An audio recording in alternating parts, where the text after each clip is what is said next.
My name is Jason Stanton. I'm Cicely. And I'm Zach Shields. And we're going to be discussing the case of Reynolds versus the United States, which was a Supreme Court case. It was heard in 1878. The case of Reynolds v. U.S. first came to the Supreme Court's attention after Reynolds was found guilty of polygamy. It was stated that he could not practice polygamy because it was against the law in the Utah Territory. And obviously that law was very long.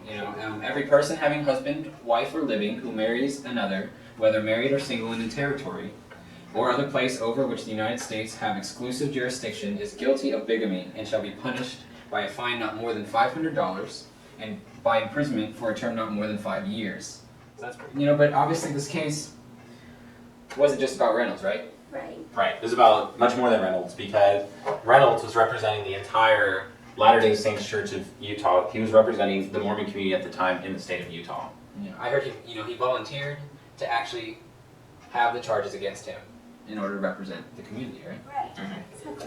With Reynolds, his argument to the Supreme Court was that the law prohibiting polygamy in the state of Utah was unconstitutional because it violated his First Amendment right to exercise his freedom of religion.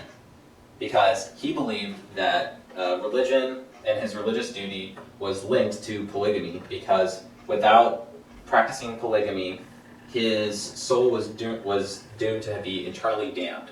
So without polygamy, basically his religion taught that his soul could not be saved. Yeah, and religion's a big thing. Exactly. Driving a person. I mean, they say that the court can regulate actions but not opinions, but this can become very dangerous because if the court can regulate polygamy, then what's to say that the court can't regulate how many children you have, or if you can be water baptized?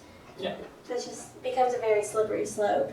Yeah. I think this case is like a really good example of, it's kind of the government stepping in. There might be overstepping their boundaries by taking control of actions that don't necessarily harm another individual, that don't do harm to somebody, but it's affecting the person's opinions, beliefs, religion. It's obviously a very dangerous slope to take on how far you go down that road. So where do we draw the line on the government's power, And, obviously the other side's going to argue that, this is, against people's morals, or it's, but it's not hurting anyone. They may argue that, well, if you just let bigamy, then you can just let human sacrifice, but it's not the same. It's not the same Right. at all. No one's being harmed in polygamy. So about the religion is the main aspect, right? Right. Right, but some other arguments, right? What do you have? What were they? Well, other things happened in the case in its course to go to the Supreme Court. Initially, there was a lot of problems with jury bias at the time, because there was women on the jury that had preconceived biases about the ruling of the case on basically the legality of polygamy. And in the time, in the late 1800s, polygamy or bigamy, it was not a very popular belief.